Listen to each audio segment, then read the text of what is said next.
Hi guys, and welcome to the first episode of Tribute January, and today I'm going to be talking about Gustavo Kuerten.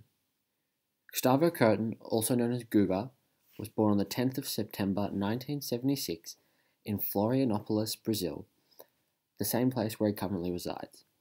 In 1997, being a relatively unknown player at the time, he unexpectedly won the French Open as an unseeded player ranked 66 in the world, this being his first ever title. This caused him to skyrocket into the fame of professional tennis too quickly, causing him to struggle to find form for the following 18 months. Although he regained form in 1999, reaching the quarterfinals of both the French Open and Wimbledon, and being the first Brazilian to qualify for what was then known as the ATP Tennis Masters Cup, now known as the World Tour Finals. In the year 2000, Kuerten established himself as a star on the ATP World Tour, winning the French Open for the second time, defeating Magnus Norman in the final. Then he went on to win the Tennis Masters Cup that year, defeating both Andre Agassi and Pete Sampras in consecutive matches on indoor hardcourt, which is not his favourite surface. This win placed Kuerten at world number 1 on the ATP World Rankings on the 4th of December 2000, making him the year-end number 1 for that year. In 2001, he won his third French Open crown, establishing himself as one of the all-time greats of the clay courts.